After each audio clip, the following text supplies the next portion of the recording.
Good morning guys and welcome back to my another new blog the বিন্দাস কাপল 2.0-তে কেমন আছো তোমরা সকলে খুব ভালো আছো। তোমাদের দোয়া ভালোবাসা আলহামদুলিল্লাহ আমরা খুব ভালো আছি। তো মানে নীলা যখন এসেছিলো তখন আমি ভিডিও বানিয়েছিলাম, তারপরে দুদিন আর মাঝখানে বানাইনি। তারপরে যেহেতু নীলা কালকে চলে যাবে তো সেজন্য ভাবলাম চলো আজকে লাস্ট একটা ভিডিও বানিয়ে নিই ওর সাথে। তো কালকেই নীলা যেহেতু চলে যাবে সেজন্য ভাবলাম যে আজকে একটু ভিডিওটা শ্যুট করা যাক, কারণ মাঝখানে দুদিন আর করিনি।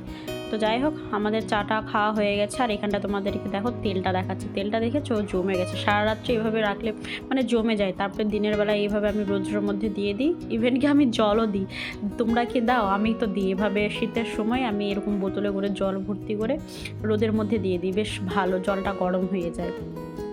আর এদিকটায় কিছুটা মশলা আমি একটু গরম মশলা একটু বেশি ছিল, ভাবলাম যে এটা গরম মশলা গুঁড়ো করবো, সেই জন্য একটু রোদে দিয়েছি। আর বেশ সকাল সকাল রৌদ্র উঠে গেছে আজকে। আর দানিশ এখনও আসেনি, দানিশের নাইট ডিউটি যেহেতু, তো ওর আসতে একটু টাইম লাগবে। তো ততক্ষণ আমি রান্নাবান্না চাপিয়ে দিয়েছি, চলো তোমাদেরকে দেখাই। এই যে দেখতেই পাচ্ছ এখানটায় ডাল বসিয়ে দিয়েছি, আর সাথে করবো একটু শিম ভাজা করবো, শাক করবো, আজকে পালং শাক রান্না করবো, আর একটু চিকেন রান্না করব। আর আজকে একটা খুব সুন্দর জিনিস খাবো, সেটা কি দেখে তোমাদেরও লোভ লাগবে। তো অনেক দিন পরে খাচ্ছি, নাই নাই করে আই থিঙ্ক কত বছর যে হয়ে গেছে, মানে ধরে নাও 5-6 বছর খাওয়ার, মানে এত দিন হয়ে গেছে যে খাইনি সেই জিনিসটা। সেটা কি তোমরা অবশ্যই এমনিতে টাইটেল দেখে বুঝে গেছো। তো হ্যাঁ, অনেক দিন পর আজকে বাতাবি লেবু খাওয়া হবে। তো সেটা অবশ্য নীলা নিয়ে এসছে, তো নীলা নিয়ে এসেছিলো বাতাবি লেবু। তো ভাবলাম যে চলো খাওয়া যাক, ওর একটা ফ্রেন্ড দিয়েছিলো ওকে। তো এবার আজকে বাতাবি লেবু খাওয়া হবে। আর এদিকটা দেখতে পাচ্ছ পালং শাক বসিয়ে দিয়েছি, ডাল আমাদের অলমোস্ট হয়ে গেছে। আর এখানটায় চিকেনটাকে, আর আজকে চিকেনটাকে একদম শুকনো করেই রান্না করবো, এটা আলু ফালু কিছুই দেবো না, যেহেতু একটা সবজি করছি মানে একটু শিম ভাজা করবো, সেই জন্য এটার মধ্যে আলু দেবো না। তো এদিকটায় আমার চিকেনটা ভালো করে কষানো হয়ে গেছে।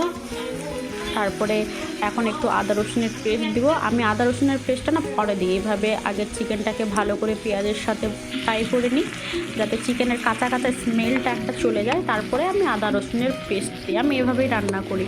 আর এখন এই আদা রসুনের যে পেস্টটা দিলাম, এটাকেও এখন ভালোভাবে কষে নেবো। তারপরে দেবো জিরে গুঁড়ো, ধনে গুঁড়ো, গরম মশলার গুঁড়ো, এসব পরে দিই। আমি আর ফোড়নের শুকনো লঙ্কা, তেজপাতা, পেঁয়াজ দিয়ে ভালো করে ফোড়নটাকে লাল করে তারপরে চিকেনটাকেও ফ্রাই করি, তারপরে দিই আমি আদা রসুনের পেস্ট। এভাবেও মাঝে মধ্যে রান্না করি, কোনোদিন ম্যারিনেশন করে একসাথে সেভাবেও রান্না করি, দই দিয়ে যেরকম রান্না করি তখন আবার অন্যরকম রান্না করি, যেদিন আবার আলু দিয়ে রান্না করি সেদিন আবার অন্যরকম রান্না করি।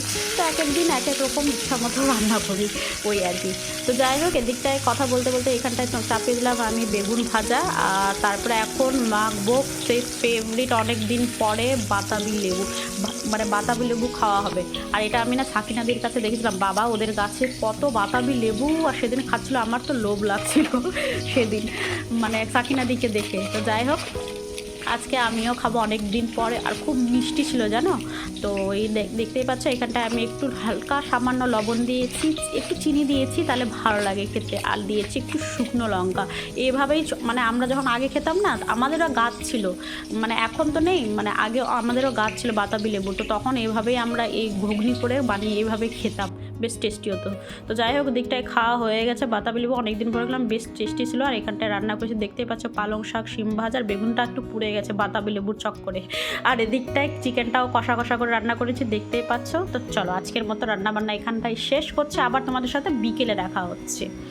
তো গুড ইভিনিং গাইস, এই দেখো এখন চলে এসছে একদম সন্ধ্যার একদম চাটা করতে। আর এই চা আজকে অনেক, মানে আমরা এতদিনে কতগুলো যে মুভি দেখেছি তোমাদেরকে মানে কি বলবো, প্রচুর মুভি দেখেছি। দুপুরবেলায়, রাতে 2টো করে মুভি দেখতাম আমি আর নীলা। যেহেতু দানিশের নাইট ডিউটি ছিল 10টা থেকে, তো সেজন্য আমি আর নীলা সারা রাত্রে মুভি দেখতাম।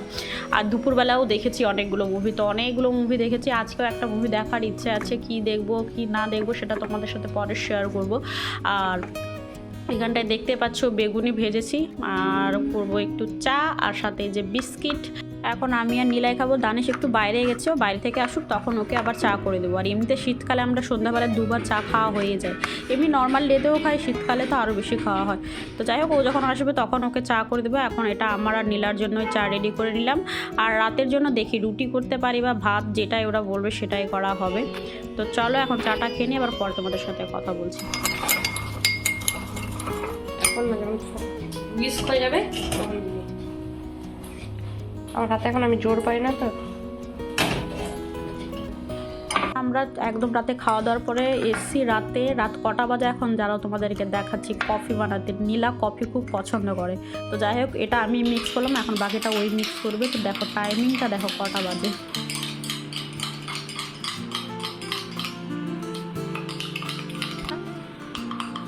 নিনি কি করছো নিনি? Making coffee. Movie and late night coffee. अच्छा तुम्हारे तरह ही है कॉफी। এই দেখো এখন কটা বাজে, আর এই যে কফি লাভার পুরো ক্রিম ক্রিম হয়ে গেছে একদম। দারুণ।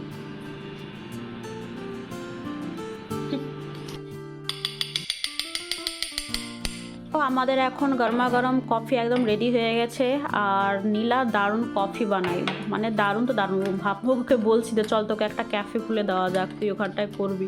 তো হাসছিল। তো যাই হোক, এখন দেখতে পাচ্ছ প্রায় 1টা বাজবো বলে কথা। আমাদের মতো কারা কারা আছো যারা এত লেট নাইট চা বা কফি খাও, জানি না কেউ আছো কি না। তো যাই হোক, এখন আমরা আমাদের কফি এনজয় করবো, আর সাথে কি মুভি দেখছি তোমাদেরকে চল একটুখানি দেখাবো, না হলে পরে কপিরাইট চলে আসবে। সাউন্ড তো দিইনি, তো তোমরা দেখে কে কে বুঝতে পারছো। এমনিতে অবশ্য টাইটেলে আমি দিয়েছি। তো এই দেখো এখন আমরা মুভি দেখছি আর কফি খাচ্ছি। তো যাই হোক, আজকের ব্লগটা এই পর্যন্তই, আর বেশি বড় করলাম না। তো কেমন লাগলো ব্লগটা অবশ্যই কমেন্টস করে জানিয়ে। তো চলো আজকের মতো বাই, গুড নাইট।